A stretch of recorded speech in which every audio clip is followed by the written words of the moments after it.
Hi everyone, it's Phil Frost from Main Street ROI. I want to welcome you to today's presentation called COVID Tips for Small Businesses, How to Survive the Coronavirus Pandemic. As always, we'll start with housekeeping. I want to encourage questions. I see Valerie just posted hello. Hello, Valerie. And I want to make sure everyone else knows where that questions box is. So quick test here. Just if you could answer this question, where are you sheltering in place? I see Dave, you're in Seattle. Tessa's in Charlotte. All right, lots of people replying here. We've got Miami, Denver, New York City, Green Bay, Florida, Long Island, Toronto, my house. All right.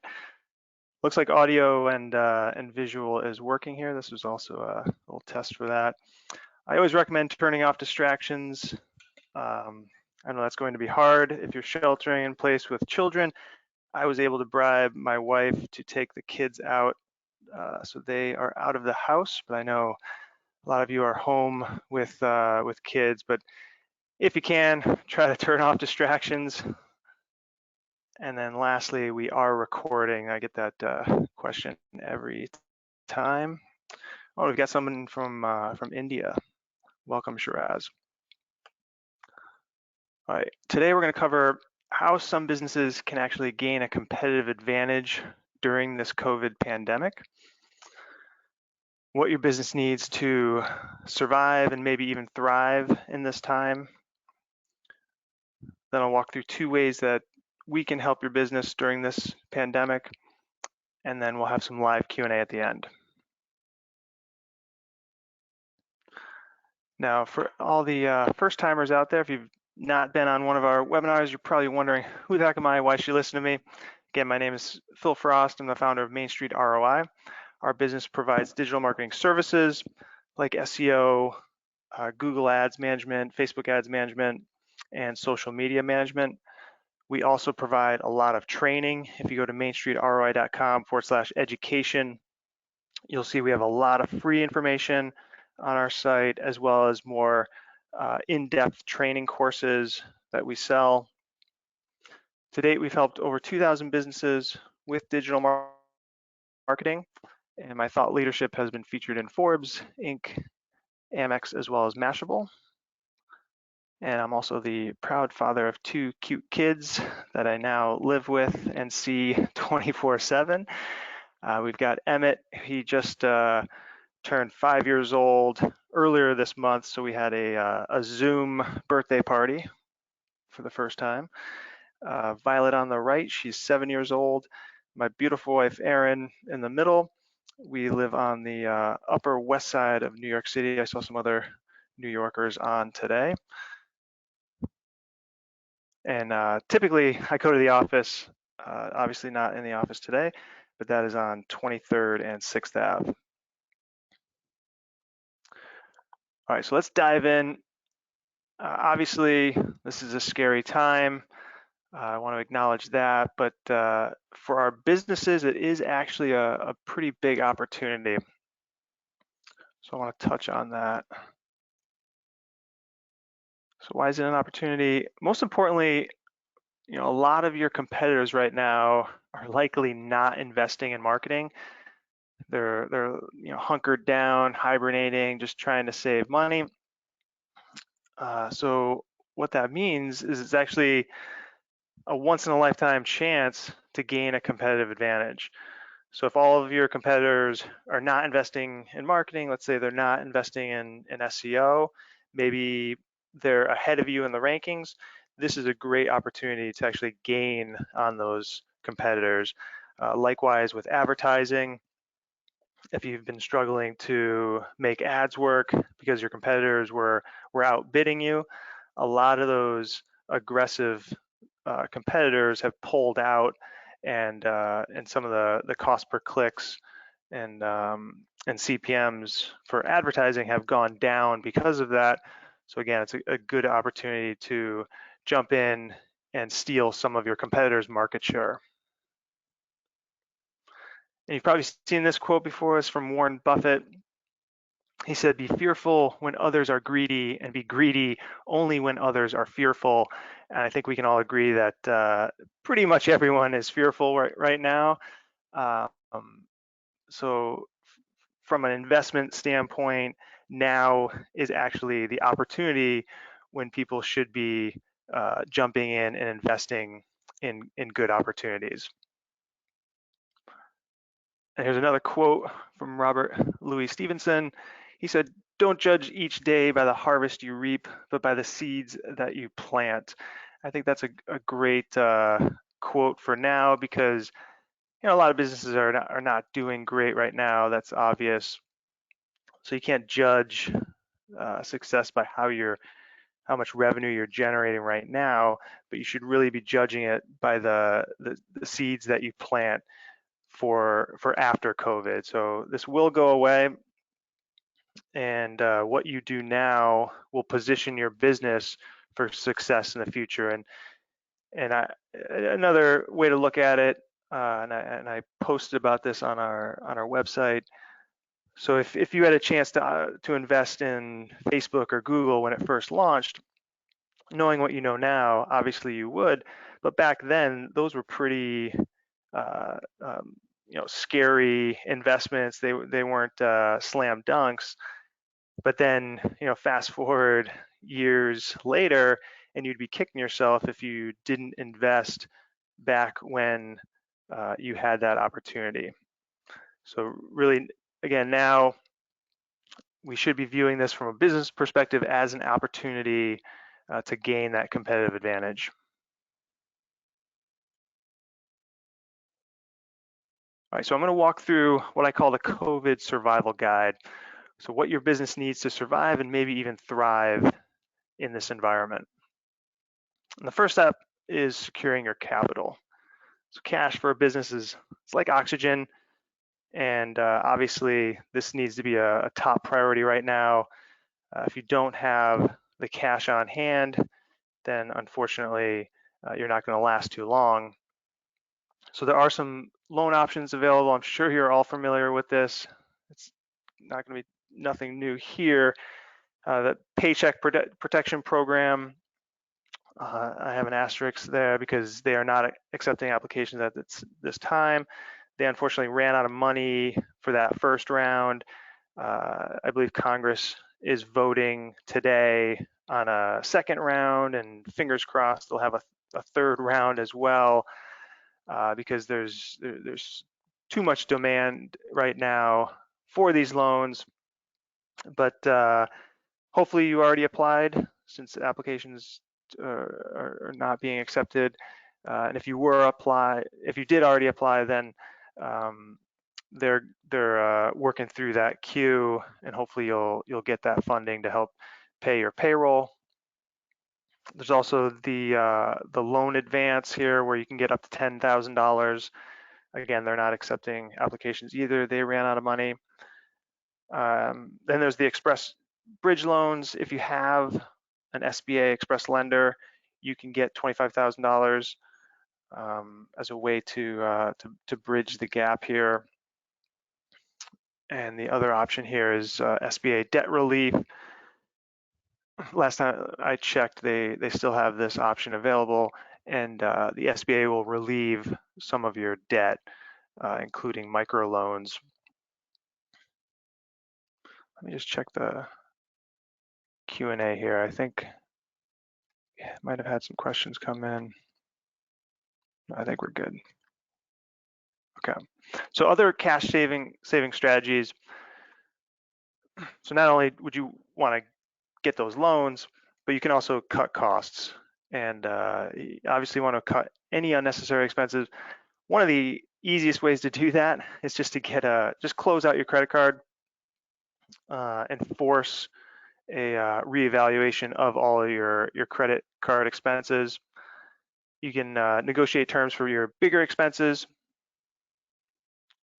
For example, definitely go to if you're leasing office space, you want to talk to the management company there, see if you can defer some or even all of your rent payments. We were able to do that in our company. I know others have as well.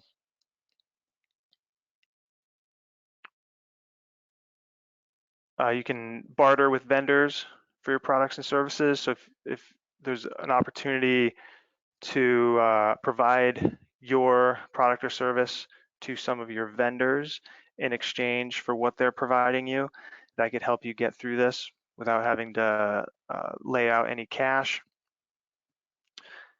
And then, obviously, when customers are leaving here and they're trying to save money, if there's anything you can do to keep those customers by offering a discount, maybe reducing the service level. Unfortunately, in some cases, there's nothing you can do. Those customers are just, they don't have the cash to continue. But if there's anything you can do, even at a super low level, and just keep them engaged with your company so that when things start turning around, you've got those customers that you can ramp back up. Worst case scenario is you lose those customers, they forget about you, and then things turn around. They don't come back to you, they go to one of your competitors. All right, so that's step one. All about cash, nothing new there. Next, I want to dive in, most importantly, with your marketing here. So you obviously need to take a look at your marketing budget for 2020, and you may have been planning to invest in some of these options. So maybe you were going to invest in conferences. That would include the conference fee. Maybe you're presenting there. Maybe you have a booth, as well as the travel and hotel. So we're talking, thousands of dollars that you may have earmarked for conferences, and you're not going to be able to use that money, and you could take that, reallocate it into something that would get a better return. Similarly, networking, you're not going to be going out doing any networking, going to any events, in-person meetings, not going to happen. And if you were advertising to promote services that you can no longer provide, then that's obviously not going to be a good investment to keep those ads going. You want to shut those off, take that money and reinvest it to what could actually generate a return for you. So let's talk about those. So here's some tactics that I would recommend on the marketing side. First of all, everyone knows the value of following up. Just, you get busy and new leads come into your system, and it's just human nature. You're going to focus on the new leads rather than following up with old leads and old clients. But now you obviously have a little bit more time on your hands, so now's a great time for following up, and that's something that our team is refocused on.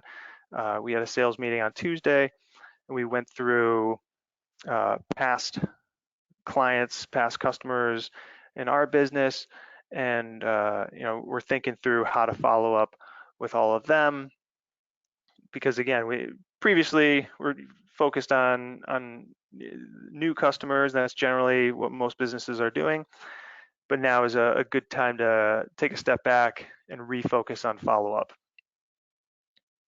Email marketing is something that we've been, our company's been preaching for the past 10 years now. If you've been following us, we're huge fans of email marketing. There's just a ton of value in building an email list of customers and prospects. And now I'm sure you can see the value in it, because any business that has an email list obviously has a competitive advantage over businesses that don't. Right now, it's pretty tough to go out and collect leads and generate leads, but if you already have a lead list and you're keeping that list engaged, then you can send email campaigns to generate sales. Maybe you have other products and services that you could offer, so you could generate sales right now, or at the very least, you can keep that audience engaged so that when things start turning around here, those prospects are going to come to you. Now, if you've been investing in social media and you have an engaged audience on Facebook or Twitter or whatever the platform is, you want to keep the pedal down there as well. Similar to email marketing, you don't want to lose the attention of that audience. So you want to keep them engaged. If you're able to pivot and offer anything right now to generate revenue, you can obviously post that on social media, but at the very least, just keep posting, keep investing to keep that audience tuned into your business. And social media, or sorry, search engine optimization, I mentioned this earlier, is a huge opportunity because a lot of businesses are taking the foot off the pedal right now. So if you have, let's say you have some big competitors ahead of you, you're having trouble moving up in the rankings, well, right now, chances are those businesses are not continuing to invest in SEO. And if you do right now, you have a chance to overtake them and be higher in the search results when businesses reopen, and then you'll obviously take over the market share that those businesses did have before COVID. The next idea here is to establish partnerships because, again, this is a great time. A lot of businesses are struggling. And if you have a dream list of complementary businesses that you'd love to partner with and maybe refer each other business, you know, again, now is a great time to reach out to them. They're likely going to be more receptive to you reaching out to them. They have time to get back to you. They have time to schedule calls. And if you form these partnerships now, then you'll have them post-COVID, and you can, great ideas for what you can do right now are partnering to do some kind of a webinar for your audiences. You can share articles on each other's site. Think of it as just baby steps right now to strengthen that relationship, and then eventually you could start referring each other business.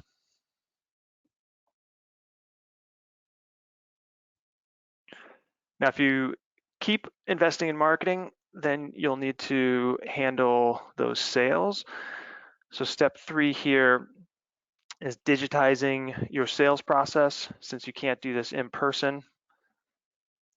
So here's social distancing sales 101. Obviously, the phone still works. You can pick up the phone, still schedule phone sales calls. However, if you're used to doing in-person sales, then this obviously does not replace looking your customers in the eye and giving them that confidence and building that relationship that you're used to doing. So the options that you have are to use some kind of video conferencing technology. There's lots of them out there. There's Google Meet. Zoom is hugely popular now. I don't go a day without hearing that company name. WebEx and GoToMeeting I've used. We use Google Meet. We use the Google suite of products. I recommend it, but don't get too stressed out about which tool to use. Just pick one, learn how to use it. More importantly, invest in a good headset, good microphone that has solid audio quality. So kind of the worst case scenario is you set up one of these meetings and you try to use your computer audio. There's a high likelihood that you're not going to sound great. A lot of times you get feedback, and that's really a painful experience if you've ever been on a video conference where the audio is not good. It's really choppy. You might even sound like a robot. So it's worth investing in a good microphone last time I checked, Amazon is still selling them, and you can still get those delivered. So um, that's the most important aspect of the video conference, is just getting that audio correct. Third option is to pre-record a video, and what I recommend using a tool like Camtasia along with PowerPoint or whatever program you use to create slides. And then again, you need a nice headset. And if you use a tool like Camtasia, or another tool out there is Loom, I think you can only do shorter videos with that tool. You set that up, press record, and in the comfort of your home, you can just record yourself walking through a PowerPoint presentation like you would do in a one-to-one sales environment. And you get that recording, and now you can follow up with some of your prospects with that video recording as a tool to help your sales.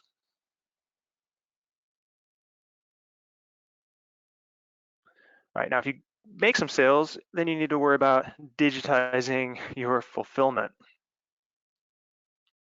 And here are four options to essentially stay operational during COVID.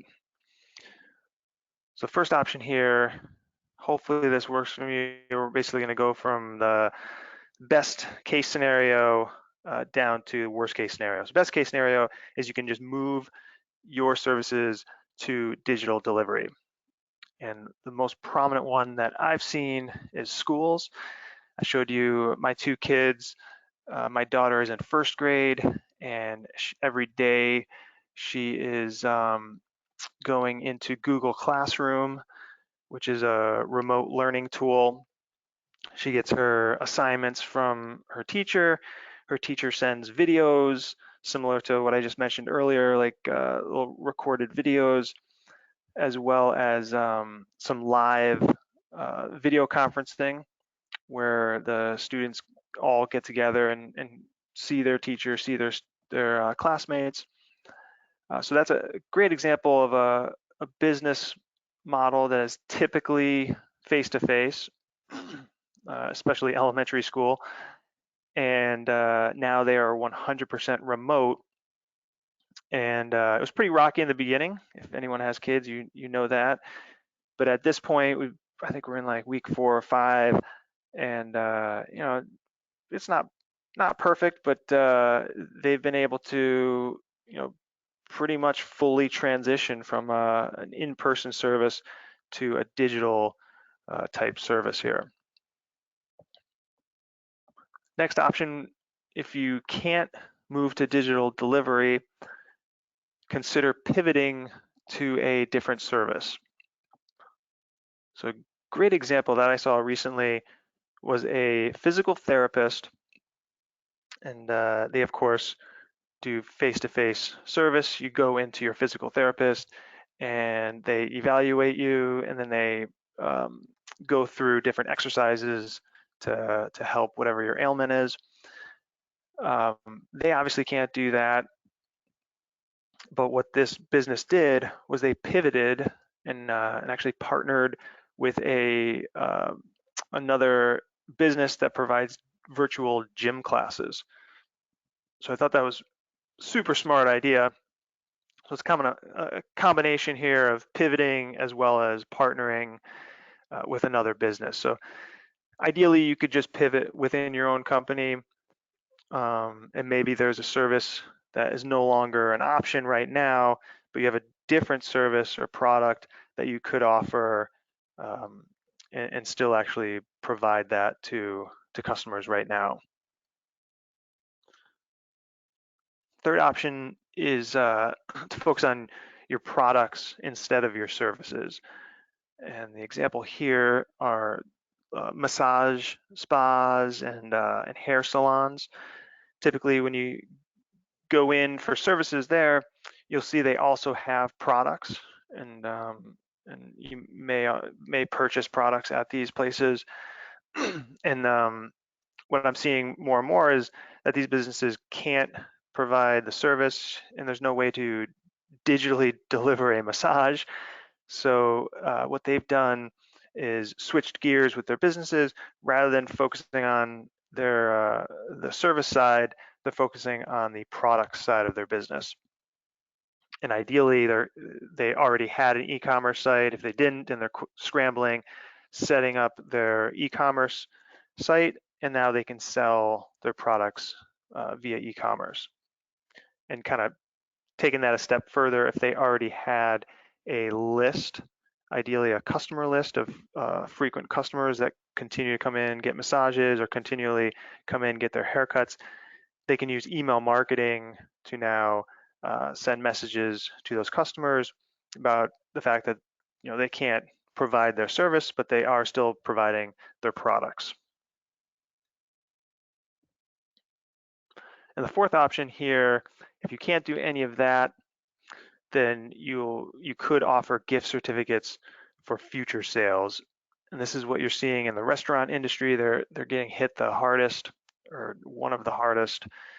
And what some restaurants are doing is offering, let's say, a $100 gift certificate for only $50. So you could buy a gift certificate for your favorite restaurant, and maybe you typically go there, whatever it is, once a month, and you spend $100. Now you could get that same meal and only spend $50 now. So that's a great way to generate cash right now when your business needs it the most. So you're helping your business, but you're also helping your customers, your frequent customers, kind of your um, most valuable customers. You're hooking them up with a nice deal that they would likely really appreciate.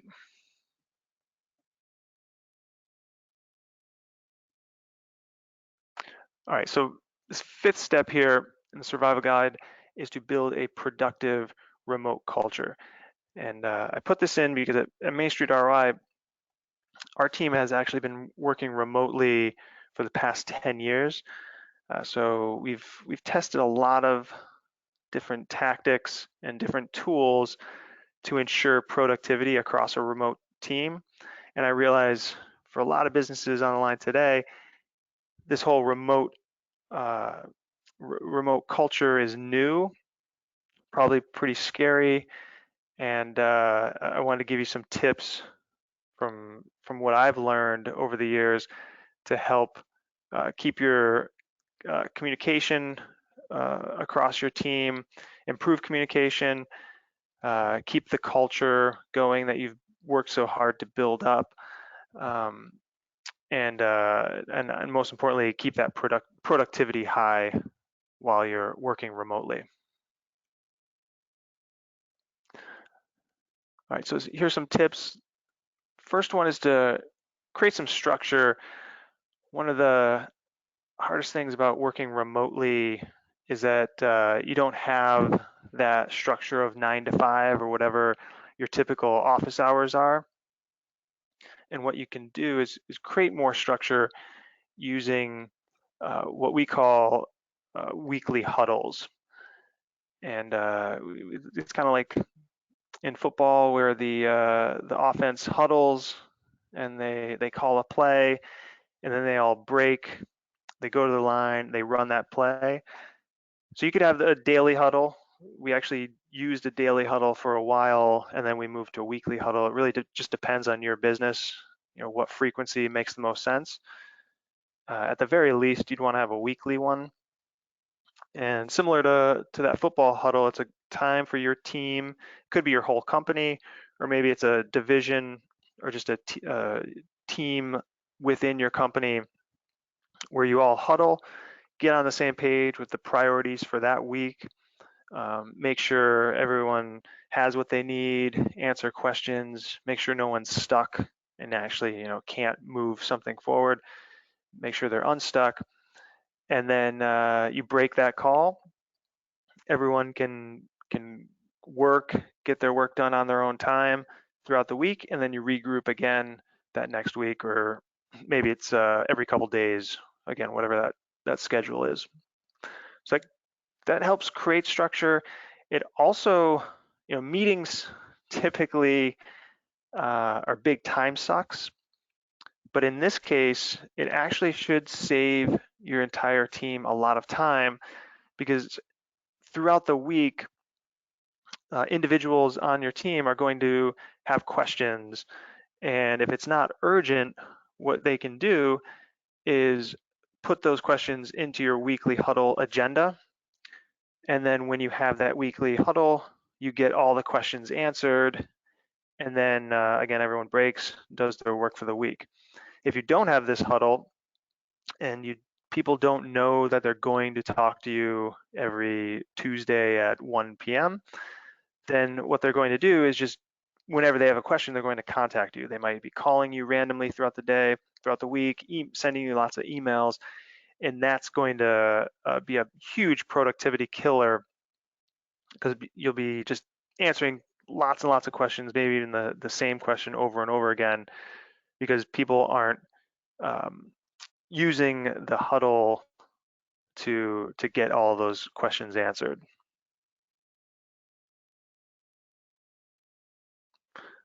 Now, next, I mentioned maintaining your company culture. So having a conference call is good, but nothing really replaces having that face-to-face time. So I would encourage you to use video conferences within your company to maintain those relationships, keep that company culture. At our company, we use Google Meet, but again, I mentioned there's lots of other tools out there like Zoom. It's probably the most popular right now, and GoToMeeting. Next tip here is to use a project management tool. We use Basecamp. We used to use Asana or Asana, not sure how to pronounce that one. And then there are tons of other tools out there. This is a really important tool for a remote team. It kind of gives you a home base. So when you had the office, people would go into the office and communicate in the office and then leave and have their own personal time. You can think of your project management tool similar to an office. It's a place where your team can log in and feel like they're checking into the office, doing their work. They'll get tasks, they can manage their tasks, and then they can communicate about those tasks within that tool. That keeps all of your communication centralized, which is really helpful. It's pretty tough to track down emails if you're trying to rely on and solely use email. That was one of the big benefits for our company, to centralize communication. And then from a management perspective, it gives you a tool to log in and just check in on your team's workload. You could see that, John is over capacity. He has way too many tasks on his plate, so you need to move some of those tasks over to Sally. Or maybe you see that Jane doesn't really have anything on her plate and she's really under capacity, and you need to make sure you funnel some more work to her. Next tip is to use cloud-based files rather than local files. We use Google Docs, I mentioned that earlier, and I find it to be a big productivity boost. For example, on, let's say, your weekly huddle or your daily huddle, if you have an agenda doc, everyone can log in and access the same document that's being hosted in the cloud. You can all see that same document. You can all add to it, make edits to it, rather than having files locally on individual computers where no one else can see what's being edited on that file. So it centralizes the files, makes it easier to share, easier to edit, and it also eliminates that risk that you make an edit to a file, then let's say you email it to your colleague, and that colleague had that file saved on her computer.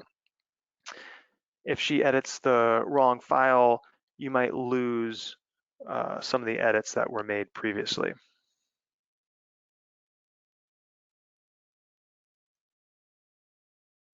Next tip here is to establish rules.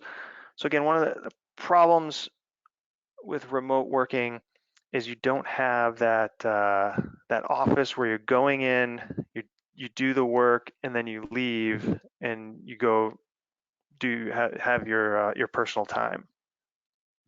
When you're working remotely, you can pretty much do work whenever, and what that leads to is that people are basically doing work all the time, and that leads to burnout. I know that happened to me.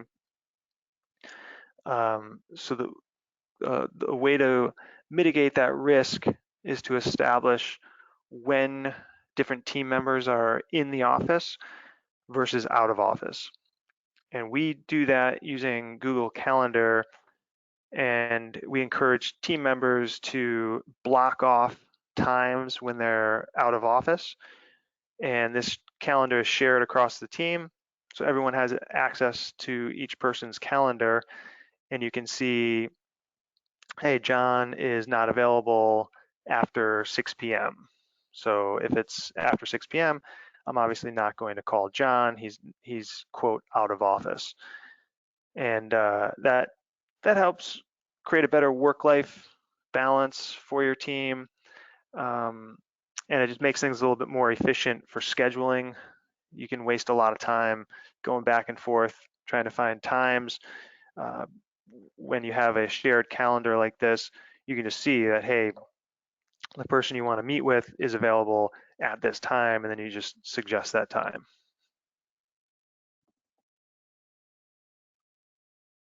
I saw a question come in here that just caught my eye. On Google Docs, you can restore previous versions of the file using the history. Yes, I'm not sure if that was a question or a comment, but the answer is yes. With Google Docs, what happens is when you are in the document, you start typing, it automatically saves, and that's called a revision, I believe. And then all of those revisions are saved. And let's say I go into a doc and I just delete everything, then you could go to a previous revision, restore that, and then you would get the data that I deleted. And then I'll get to some of these questions during the Q&A. Last tip for remote teams, I can't emphasize this one enough, is to do not rely on email. This one is tough because it's just so easy to email the team and just have a lot of back and forth with your colleagues via email rather than picking up the phone. You can email on your phone. I would just kind of, from worst case scenario to better case scenario, worst way to communicate is text messaging for business. And then I would say next worst is going to be emailing from your phone. And then I would go email just from your computer. And the reason for that, with text messages, people tend to text just very little information, and there's no context.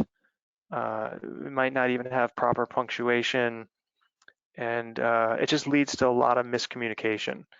And the same thing when people are emailing from their phone, they tend to go faster, and they don't really think through what they're sending and how that might be misinterpreted.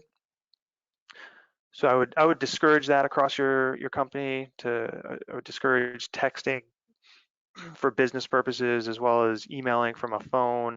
I know there are exceptions, but just generally speaking, if you can avoid that, that will really improve productivity because you won't be wasting time having a lot of back and forth with miscommunications. And if you think about it, the reason those texting and emailing are poor communication tools it just, you don't have any context, and you're not able to use the senses that you generally use in an office. So when you're talking to someone in the office, you can read their body language, you can you can hear what what words they're emphasizing and the tone that they're using. You can also see their facial expressions. I mentioned earlier, you're aware of the context of what they're saying, and you can interpret it correctly. But when you get that same sentence or same message in an email or a text, you lose out on all of those senses or those signals, and it's so easy to misunderstand what was trying to be communicated.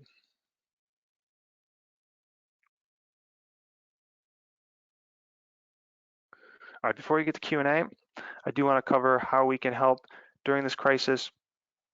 So we put together 2 programs here. First one, COVID Small Business Stimulus Program. And we are offering new SEO clients 50% off the normal rate for the next 3 months. So if you signed up in April, you get 50% off in April, May, and June. Fingers crossed, by July, we are back to normal, and we will not need the stimulus program. So that's on the SEO side. On the ad side, for Google ads and Facebook ads, we're waiving the setup fees. We just want to make this as easy as possible for businesses that are considering advertising to jump in. If you do have the cash, maybe you're reallocating funds that were going to go to conferences or other types of advertising that you're not able to use, and you wanted to go jump into Google ads or Facebook ads, you can now do that with no setup fees. To take advantage of the stimulus program, you go to mainstreetroi.com/COVID, COVID. And then if you're not looking for services and you just want more help for your in-house team, we put together the COVID Marketing Survival Kit, and that is 7 courses for the price of 1. So, buy 1, get 6 free. That includes the complete SEO tune-up, the local SEO formula, how to profit with Google ads, creating Facebook ads that sell, introduction to social media, the email profit formula, and the introduction to Google Analytics. To take advantage of that survival kit, you go to COVID Kit, mainstreetroi.com/COVID kit. And those URLs are on this slide as well. I can also chat those out if you're having trouble typing those in.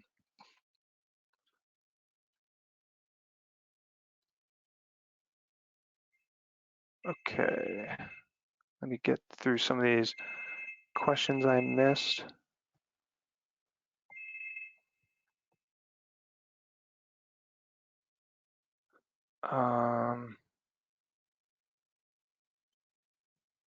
So Randy asked, are there any programs for lower tax burden for businesses that have to pay in taxes in June?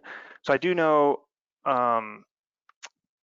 in the US, the IRS has pushed off the April 15th tax due date.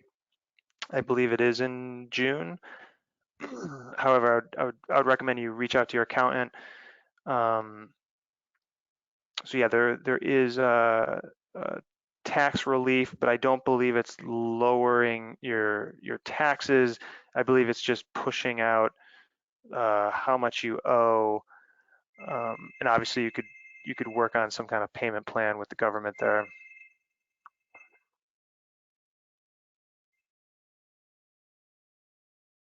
Let's see. Karen said, are you using Google's Corona rebate for SEO? Karen, I'm not sure what you mean by Google's Corona rebate. If you could just clarify that. And then someone asked, what microphone product are you using now? Let me actually take a look. It's a Logitech, and I've had good results using Logitech microphones. So I do recommend that particular brand. But if you go to, I typically just go to Amazon and look at some of the top sellers, obviously read the reviews. You just don't want to go cheap. When I said get a good microphone, what I should have said is just don't get a cheap microphone. Once you get over, into the decent microphones, the sound quality is going to be good enough for what you need. You're not going to be, recording an album using the microphone. So just, just make sure you don't go too cheap on it. Karen asked, what about using webinars for marketing? I would highly recommend using webinars. Now's a great time to do webinars. To make that work, you do need a list. So kind of the prerequisite for webinar marketing would be to have some kind of email list where you can promote your webinar. Or if you don't have an email list, but you've been investing in social media, you could market the webinar via social media. You would have to have some kind of list, or you would need to partner with a company that has a list. So if you reach out to partners and they have a list of prospects or a good social media following, then and they're open to doing, like, let's say, a presentation for a webinar, then they might promote it for you.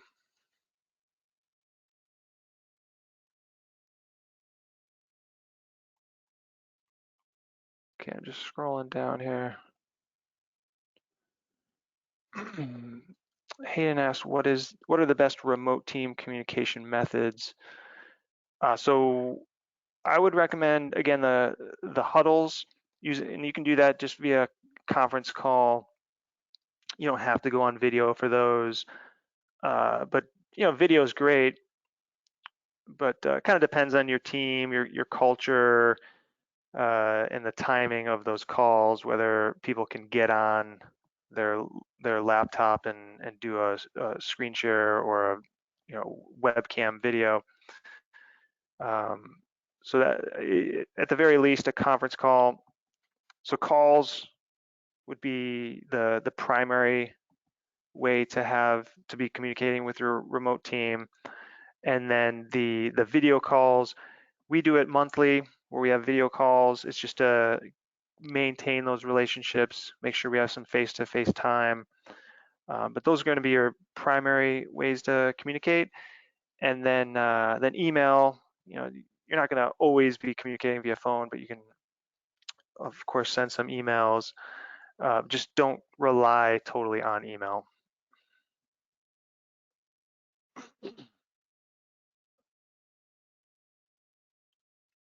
Okay, I'm just going through some of these questions. Let's see, Valerie sent a long one here. Let me get through it. And I apologize for any background noise. I think my family is coming through the door in a minute.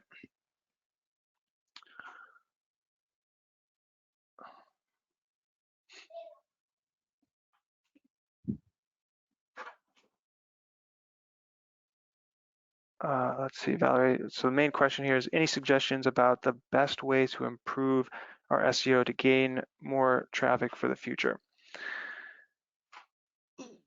So best advice is going to be focused on on-page SEO, and just, we have a full course called the SEO tune-up, which is actually included in the marketing survival kit. From a high level, if I was to focus on the most important areas to edit, it's going to be the title tags of your main pages, your meta descriptions, and the headers. Those are it's the H1, H2, H3, and HTML code. So I would focus on editing those to be focused on the keywords that you want to rank for each of those individual pages. I realize that's pretty high level, but again, we have a full 90-minute course that goes into all of the details of how to optimize your site.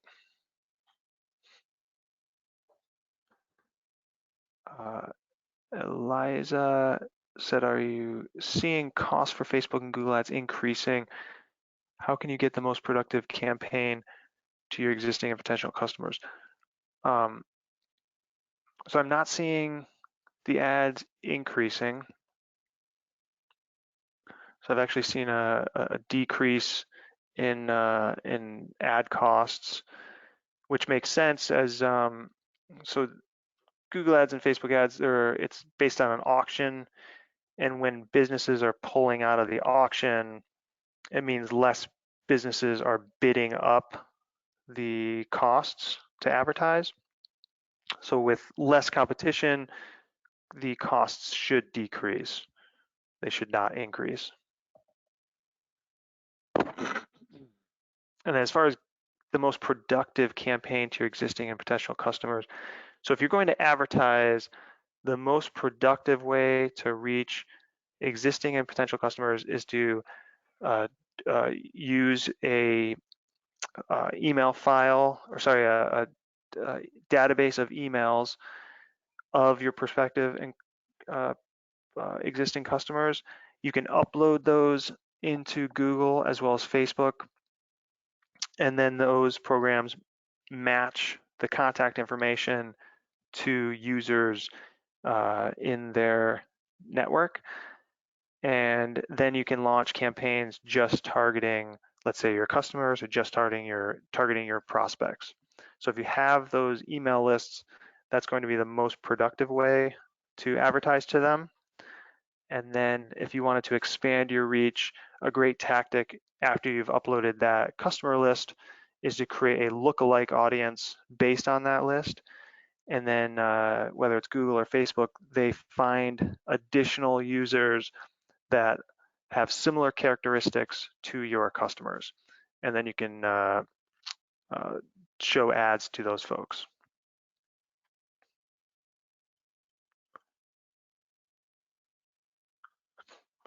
And then I answered that question already.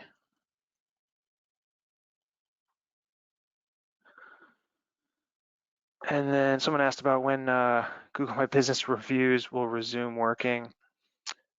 Yes, I should let everyone know Google My Business, when you when someone posts a review for your business, it is not being published, and it's actually not going into your Google My Business admin area. This is a new issue with Google My Business, and with the COVID crisis, Google's support team is not very quick to get back to anyone. They're pretty much shut down right now. So unfortunately, I don't have an answer to that question. I'm not sure when that will resume, but I would imagine, it'll coincide when businesses start opening up again. Dave mentioned Google Ads has an ad credit program. Yes, Google and Facebook both launched some ad credits for businesses that qualify.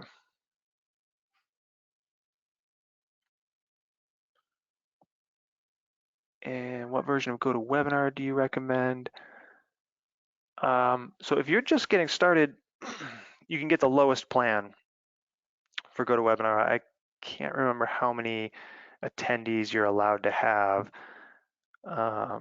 We have the version that allows up to 500. And I can't remember. I want to say it's 100 is the step down. And just a rule of thumb would be, if you get some people registered, You'll only get 20 to 30% of the registrations will actually attend the webinar.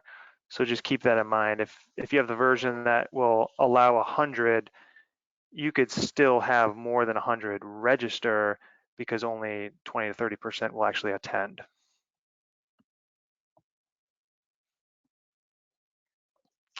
Sarvi, yes, we are recording, so you'll get the replay. Everyone should get the replay by tomorrow, if not tonight.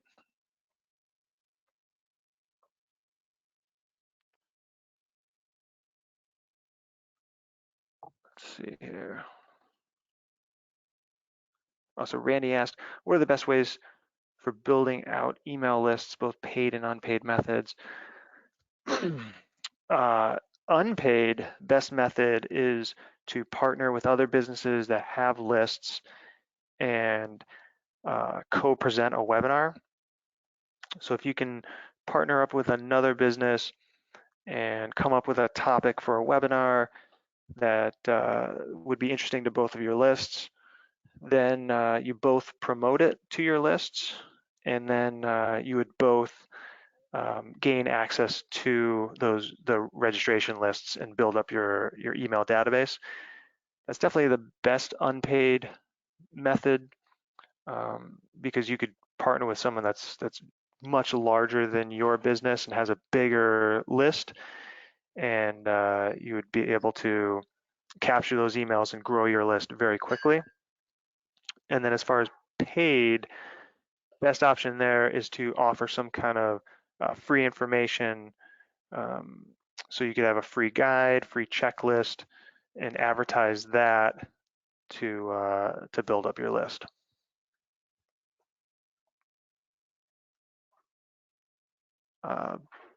Barney asked, are there free promotional dollars out there for Facebook, Google, Bing? Google, I haven't seen a promo in a while, but they used to offer, and Bing as well, I think it was like free $50 or free $100 to new advertisers only. Not sure if they're still doing that. I haven't seen it in a while. And then they're also offering some ad credits during COVID if you qualify. And I did post a link to that in a recent blog post. If you go to mainstreetroi.com/blog, you'll see a lot of recent COVID articles. And the one that it has marketing resources is in the title. That one includes links to Google's and Facebook's ad credits.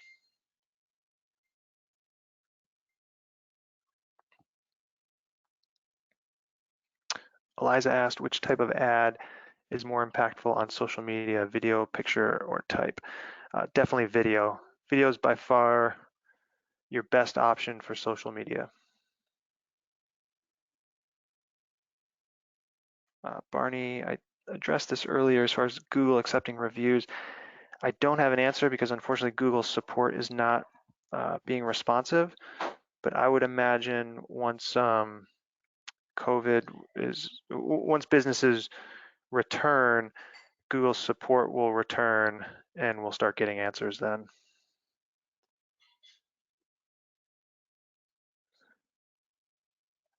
Eliza, yes, we do also advise on LinkedIn marketing.